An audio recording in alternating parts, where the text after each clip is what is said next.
And we're finally in 1995. I was waiting for it for quite a while, and I'm happy to say that the wait was worth it. It's just the first episode, but the jump in game's quality is staggering. See for yourself. After a series of lackluster pinballs on Windows, 1995 finally brought us one that was really good. And fun too. Back then, old, hardcore genre fans complained that 3D Ultra Pinball was impossible to recreate in real life, and henceforth considered it a subpar product. But it didn't change that it played great and it paved the way the industry was going. I mean, take a look at arguably the best pinball games we have today, so FX Pinball aka Zen Pinball series of games. Practically 95% tables in them, and they have dozens of these, could never be remade in reality. Anyway, coming back to our game at hand, 3D Ultra Pinball features 3 different tables you can quote-unquote warp between, and in true genre fashion have to score as many points as it's humanly possible. The graphics on the show are a definite highlight of the title. They're in full 3D, and in 1995 they felt photorealistic, unlike any other pinball up to that point in time, and it's just a pleasure to see the game in action. I'd even risk saying that it's as fun played today as the best FX pinball tables are. Big Red Racing is adrenaline-fueled, action-packed, cool Mario Kart-like racer with a touch of off-road and bits and pieces borrowed from another racing games. It's the Sonic the Hedgehog of racers, it's cool, rad, hype and whatever else you would have called it back then. But most of all, it's actually really fun. It features 24 entirely unique tracks, each of having distinctive look and feel, and each offering 2 vehicles to choose from. There's many more obviously, and they can be really crazy and unexpected, like spaceships, snowmobiles, jeeps, helicopters and hovercrafts, to name a few. But there's always only 2 to pick between for each race. All of them allow for in-cockpit view or a wide selection of behind-the-vehicle cameras, so that everyone can play the game the way they like best. And while the vehicles themselves don't look especially great in this early 3D title, and tracks could use a bit more variety in terms of what's around them in the background, the game itself is a riot. And you're not gonna get bored or feel as if there was something missing, or the game lacked content. Big Red Racing is hella fun, and an excellent example of a game that grew old well and is as playable today as it was over 25 years ago. Oh, and obviously Big Red Racing features a whole plethora of multiplayer options over modem and network too. But where it shines, it's its split screen mode where you can enjoy it with or against a friend same way you would have Mario Kart. But faster, crazier and most of all in a very varied form, where each next track plays entirely different than the one before. Big Red Racing is one of those games that would have really benefited from a modern reimagination with polished presentation and sounds and re-release on Xbox Game Pass for instance, where it would have quickly become a hit.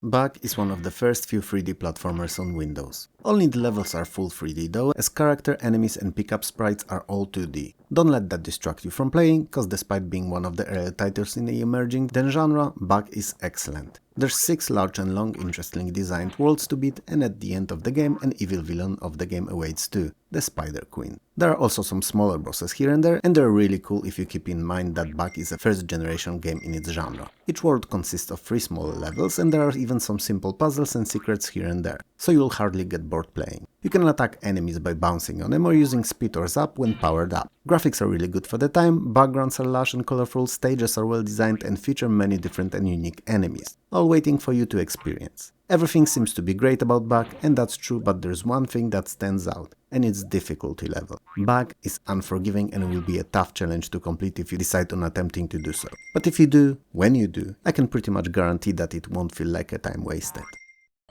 Bust-A-Move is a home Windows version of incredibly popular arcade classic. It's not a one-to-one conversion though, as it offers many more levels, new gameplay features and new game modes. The gameplay itself remained unchanged, however, and you still control a bubble shooter at the bottom of the screen, shooting bubbles of random colors at the top, where many more of them are arranged in patterns. If you manage to hit once on the top with your bubble, forming chains of at least 3 bubbles of identical color, they are all removed, and all others that are connected to them and not attached to walls or other bubbles. As you play, the ceiling descends periodically, pushing the bubbles down. The game is lost if any of the bubbles cross the bottom line. In single player mode you have to clear over 100 preset bubble patterns / stages. Some new and special bubbles are introduced here too, like exploding, lightning or water bubbles, and these were not present in Arcade Original. In 2-player mode, which you can play against a friend or CPU opponents, the goal is to make the other player fail by sending bubbles to their screen. You do so by clearing chains of bubbles from your game field. Finally, there's the Endless Challenge mode, which is unwinnable. It continuously adds new bubbles from the top and is played for points. It's a survival mode, if you will.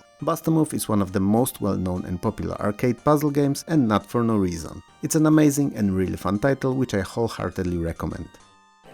Caesar 2 is a successor to ever popular first game and a city management / strategy set in ancient Rome, in which you have to build and manage an efficient city in your province. In time you'll gain control of more provinces and will be able to try to become the next Caesar. As in most games in a genre, having a city become prosperous and run like a clockwork is not an easy task, and will require making sure that it's properly supplied with all the necessities, policed so that it's safe from internal and external dangers, that the citizens are happy and have access to all amenities they need, so education, entertainment, baths and temples, and you also need to create industries around the city in neighboring villages that have access to natural resources, like stone or grapes, and then transport those to sell in the market in your city. It's a balancing act. From time to time you'll also be raided by invading tribes and you will have to defend your province. Do that well and create beautiful and successful city and you'll be able to move to more challenging new provinces.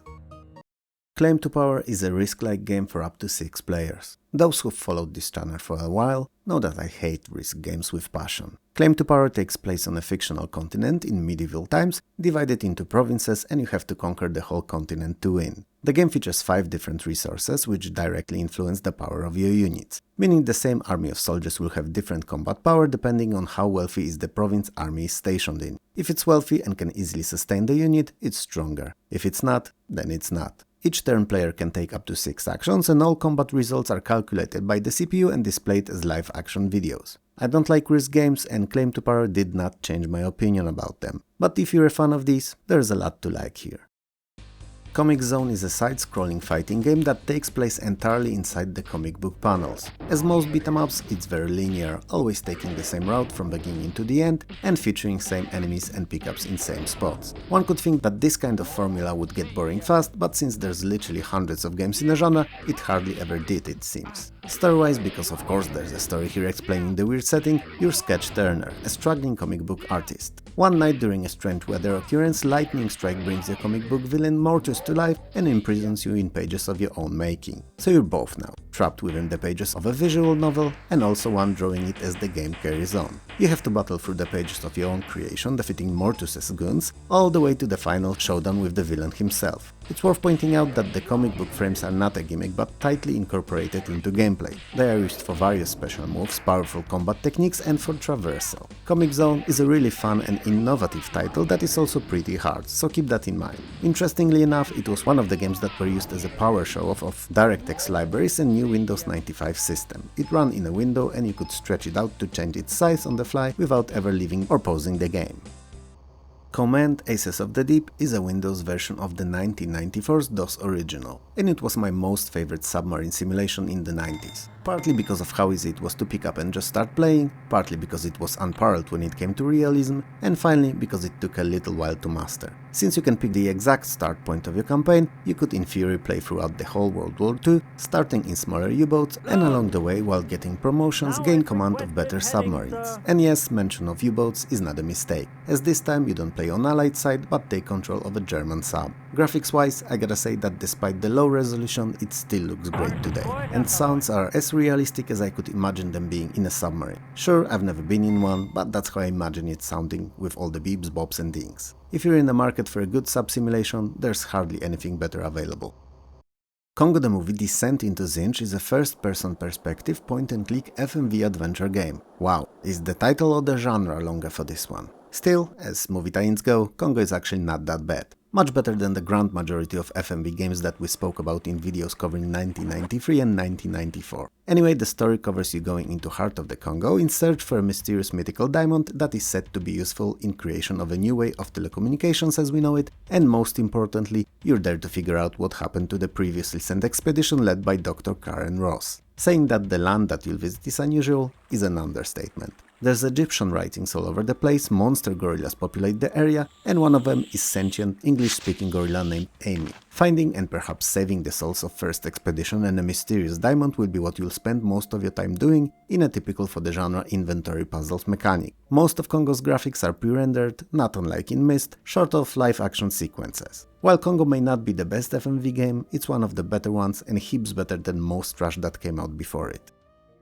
D is weird. That's what she said. Oh my god, cringe. Anyway, D is a first-person horror-themed point-and-click adventure game. Richter Harris, director of one of LA's hospitals, has shut himself inside with a group of patients as hostages, and police can't move in, fearing for their lives. So you, playing as his daughter, Laura Harris, rushes in. But after crossing the doorway, you find yourself in an old mansion and not hospital, clearly taken by some unknown evil. So you must press on inside against your better instincts to save your father and yourself. Most puzzles in D are inventory-based and time-limited. In fact, the game comes on 4 CDs, and you have roughly 30 minutes to complete each CD. Also, they're quite demanding, but fortunately, despite not having a save game option, the game features built-in hint system. It can only be used 3 times though, so it's best to access it as a last resort. D has multiple endings, so it's worth experiencing it more than once, if you happen to enjoy the puzzling, to learn all the possible outcomes.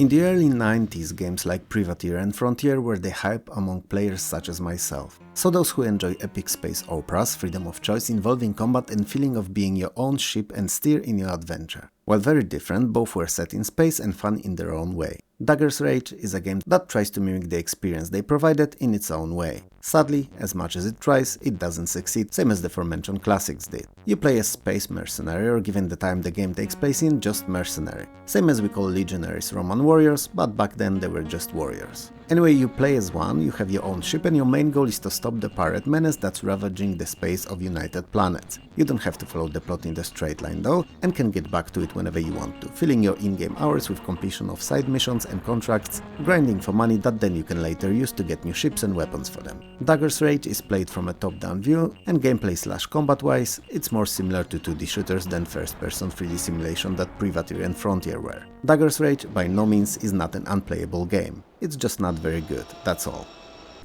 Disney's Jungle Book is a side-view action platformer based on a movie of the same title. It places you in bare feet of young Mowgli, raised by wild animals on a quest to find human village and rejoin the civilized society once again. Most of the animals that you'll come across are hostile, which, while odd given the movie, is kinda understandable in a game setting. So you'll have to avoid or defeat them with a variety of thrown weapons like bananas and boomerangs, to name a few. Level completion is based on amount of crystals picked up within allotted time. Fortunately, a compass at the corner of the screen always directs you to the nearest crystal. There's 15 levels overall, and they're a pleasure to go through, witnessing the beauty of the game in silky smooth and immensely detailed animations that look as if they were torn straight out of the movie. Jungle Book feels polished and is a must-have addition to any platformer fan's library of games.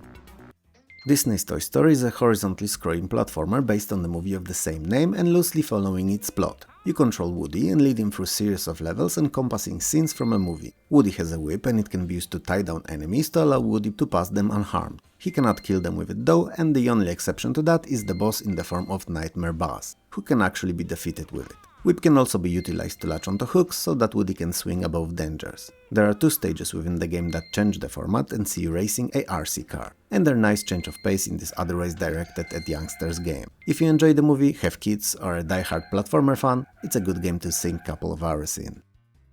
First there was nothing, and then there was Doom, and the world changed forever. Year prior's Wolfenstein 3D was perhaps technically speaking the first real FPS game, but Doom was one that everyone remembers, and not for no reason. It took everything that Wolfenstein did and made it better, bigger, faster and more technologically advanced. Stages could be of different height, even if with use of tech trickery, and stairs and lifts were omnipresent. Walls could be aligned to each other at any angle and not only at 90 degrees, and there is also a pretty advanced for the time lighting system, with some rooms in pitch black, others lit just by a few small sources of light. Finally, there are outdoors, pools of water and lava. An inclusion of automap is a godsend in some more complex areas. Doom offers a lot of weapons, each with their own drawbacks and advantages, and each deadlier and more iconic than the previous one. Unlike in Wolfenstein, there are no lives in Doom. You have one, and that's it. And it's gonna last you throughout the entire game, unless you die. You can however find various buffs and boons like medpacks, armor and berserk pack to survive it all. What I always found most captivating about Doom though was the atmosphere. Sci-fi mixed with demonic, all dark, gritty and with plenty of jump scares and gruesome looking foes, often spewing demonic fire at you from afar or rapidly closing the distance between you and them to attack from melee range. There was just nothing like it back then. But while it was all undoubtedly amazing, it still wasn't the most important thing that Doom did.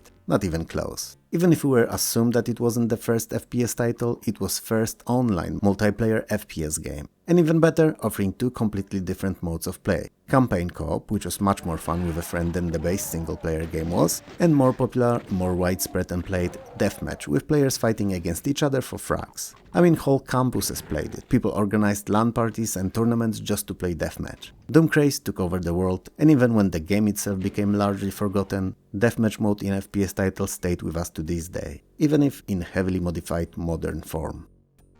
After defeating demons on Mars, our hero returns to Earth, only to find that demons have already invaded it, and it's up to him to save humanity again. Did I mention that the mysterious hero of ours is no other than you? It is. Or you are. So, Doom 2 is basically Doom 1, but better. It plays identical to its predecessor. It could be argued that it was a lazy outing, only adding one new weapon in the form of Super Shotgun, bigger levels and more monsters, but since that was precisely what fans of the first game wanted, Doom 2 was a huge success. The fact that it was pretty much modding friendly from day one extended its life and replayability near indefinitely, and numerous various themed total conversions started popping out basically within weeks from its release. Quite notable among them was the Mortal Kombat themed one, which may not have been the best of them gameplay wise, but was definitely one of the more interesting ideas Doom Engine was used for. In short, if you played first Doom or any other FPS and liked it, you'll love Doom 2. If you didn't enjoy it, however, chances are you won't change your mind because of it.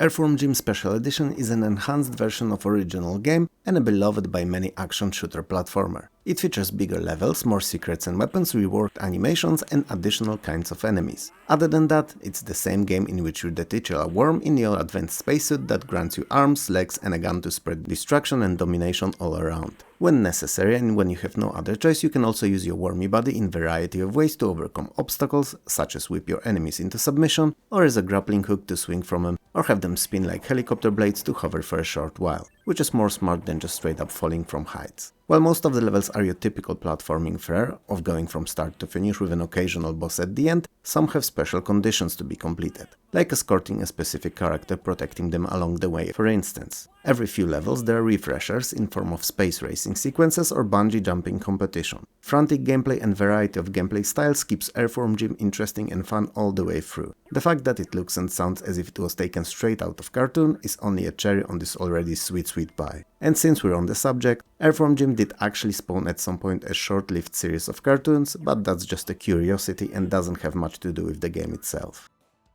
Fury 3 is a three-dimensional sci-fi flight combat shooter played in first or third-person perspective, and it looks eerily similar to Terminal Velocity, released earlier for DOS. The Earth has fought numerous wars against evil spacefaring race of Bions, warrior race bred for battle and conquer, kinda like Klingons in Star Trek. While humanity has won, it paid the great price with Earth being a shell of its former self, now decimated in the war's wasteland. Unfortunately, it seems the Bions were not eradicated but started rebuilding on a planet Fury 3 in preparation for retaliation. So as it always ends up when all other means fail, you're to sort the mess out, as you are our final stand against the alien menace. And to do so you have to jump behind steers of an advanced interstellar fighter and go to planet Fury 3 to destroy the Bion threat once and for all. The story, while semi-interesting and an excellent base for a terrible sci-fi B-movie, is largely unimportant. The game is a shooter and should be treated as such. There's hundreds if not thousands of enemy targets to destroy, and that's what you'll be doing for the entire game. And while it may sound repetitive and uninspired, it's actually surprisingly addicting,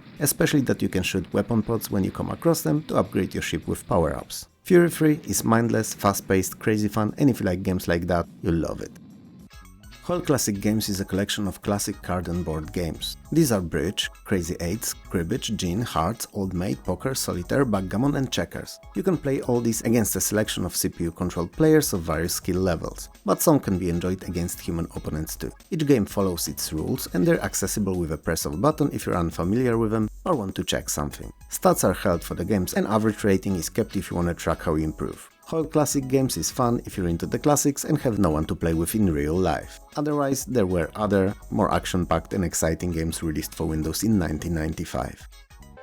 Night Moves is a strategy and arcade mixture of unusual proportions. The game takes place on an expanded 10x10 chessboard and leaves you in control of a knight chess piece navigating increasingly more difficult chessboards filled with enemies, hazards, power-ups and treasures. The knight moves in typical L-shaped pattern, so you have to keep that in mind while traversing the board. What's worse, all the strategy elements of chess have been removed, as you have literally just a few seconds to make each move. It turns the strategic classic with added interesting original ideas into fast-paced romp that at times, especially in later levels, feels like an arcade title and henceforth loses a lot of its appeal. I really like the idea behind the gameplay loop in knight moves, I just don't enjoy the execution, and especially the unforgiving timer. So, what do you think? Both Dooms, Earthworm Jim, 3D Ultra Pinball? 1995 was a huge step up from 1994 in Windows gaming. And believe me, it's just the beginning. There's many more good or better games to come in the next few episodes for the year. But for now, let me know what you think of this one. If you liked the video, hit those like and subscribe buttons below. If you didn't, well then there's thumbs down there too. But I suppose you wouldn't have persevered up to this point if you really didn't. Around 60% of you are not subscribed, and there's currently no way of knowing if YouTube will decide to recommend you the next episode or not, other than subscribing and hitting that bell, that is. And when you hit that bell, whenever the new video is out, YouTube will actually send you a small and friendly notification about it, so you wouldn't miss it. If you'd like to support the channel, Patreon and YouTube memberships are a great way of doing so. They will help me release better content, and also they get first dibs on all new videos before they're publicly accessible on YouTube. If you can't or don't want to do that though, likes and subscribes are great too. I would like to take a moment here and thank all the YouTube creators from whose videos short bits were taken to serve as a background to my commentary. They're amazing and stars among the retro community. You will find names of their channels at the top of the screen when their footage is running, and also in the video description below. For me though, this is all, so have a good one and I'll see you next time. Peace.